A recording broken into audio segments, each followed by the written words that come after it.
waxaa habeennimadii xalay oo ku beegneed 30 bisha sannad 2026 loo ballansanaa oo la wada sugayay ciyaarta finaalka ama kaba dambaysta ah ee Champions League oo ah koobka ugu qaalisan qaaradda Yurubka oo ay ku hartamayeen kooxaha Paris Saint-Germain iyo Arsenal waxaana xalay ciyaar adag oo dhexmartay labadaas kooxood ka dhaceysay garoonka caalamiga ah ee Puskas Arena oo ku yaala magaalada Budapest ee caasimadda waddanka Hungary. garoonkan ayaa ah kan ugu weyn ee kubadda cagta lagu ciyaaro ee ku yaala waddanka Hungary waxa uuna qaadaa 67889 qof. garoonkan oo ay taageerayaasha labada kooxoodba soo buux dhaafiyeen ayaa waxa ay ciyaartu ku bilaabatay sidii adkeed ee la wada sugayay iyadoo labada kooxood ee Arsenal oo matalaysa waddanka Ingiriiska gaar ahaan magaalada caasimadda u ah ee London iyo kooxda Paris Saint-Germain oo matalaysa magaalada Paris oo caasimad u ah waddanka Faransiiska ay ku hardameen ciyaar aad u adag oo xiiso lahayd.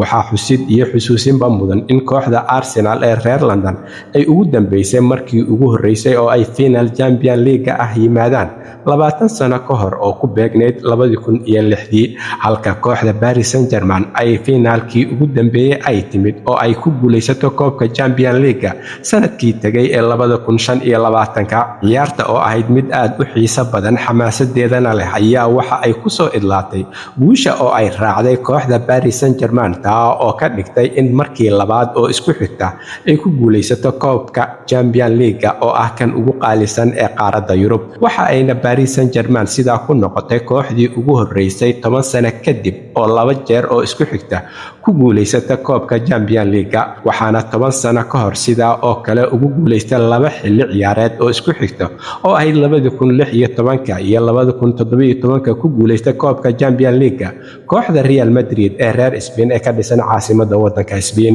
waxa ayna sidaa kooxda Paris Saint-Germain ku hanatay koobkeedii 59aad ee taariikhda. waxa ayna sidoo kale kooxda Paris Saint-Germain sidaa u joogtaa finaalka ama ciyaarta kama dambaysta ah ee Super Euro-ka oo ay kula hardami doonto kooxda Aston Villa ee reer London. Achraf Hakimi oo ah xidiga reer Paris Saint-Germain ahna xidig ka soo jeeda waddanka Morocco ayaa noqonayo xidiga kaliya ee Carbeed ee ku guuleystay 3 koob oo Champions League ah. 2 kamid ah ayuu 2025 iyo 2026 la hantay kooxdiisa uu hadda la joogo ee Paris Saint-Germain halka koob kale oo Champions League ah uu la soo hantay 2018 kooxda Real Madrid ee reer Spain. Luis Enrique oo ah tababaraha kooxda Paris Saint-Germain ayaa isaguna noqday tababaraha ugu koobabka badan marka ay timaado Paris Saint-Germain waxa uuna xalay hantiyay koobkiisii 12aad ee uu la qaado kooxda Paris Saint-Germain taa oo ka dhigtay tababarihii ugu koobabka badnaa ee taariikhda Paris Saint-Germain soo mara. kooxda Arsenal ayaa finaalkeedii labaad ee 2026 oo ku beegneed 20 sano kadib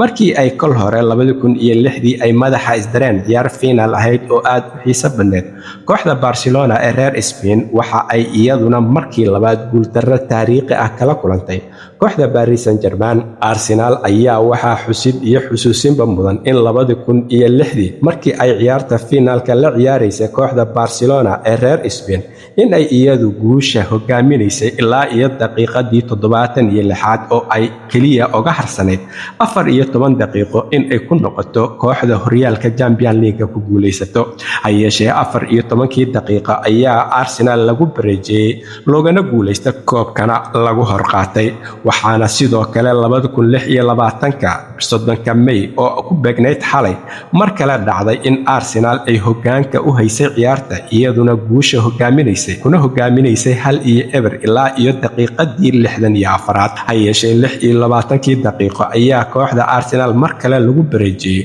koobkana looga guuleystay hortoodana lagu qaatay. taageerayaal badan oo Arsenal ay ku leedahay dunida daafaheeda Soomaaliya, Kenya iyo guud ahaan qaaradda Afrika iyo qaaradaha kaleba ayaa xalay madax xanuun iyo daal iyo tacab badan la seexday. waxa ayna kooxda Arsenal iyo taageerayaashoodaba finaalkii labaad 20 sano kadib ay xalay la hoydeen guuldarro kale. waxaa sidoo kale xusid iyo xusuusinba mudan xidigii hore ee kooxda Paris Saint-Germain Kylian Mbappe ayaa isaguna waxa uu noqonayaa xidiga ugu murugada iyo ciilka badan maadaama uu kooxdaasi ka tegay 2 sano ka hor oo uu sheegay in ay tahay in uu kula guuleysto kooxda uu u tegay oo ah Real Madrid Champions League oo ah koob uu aad u daneynayay hayeeshee 2 sano ee uu Real u tegay oo uu rajeynayay in uu koobka Champions League kula guuleysto Real Madrid oo ah kooxda ugu badan ee ku guuleysata koobkan waa uu ku fashilmay oo 2 sanaba waxaa hantisay oo hanatay koobka Champions League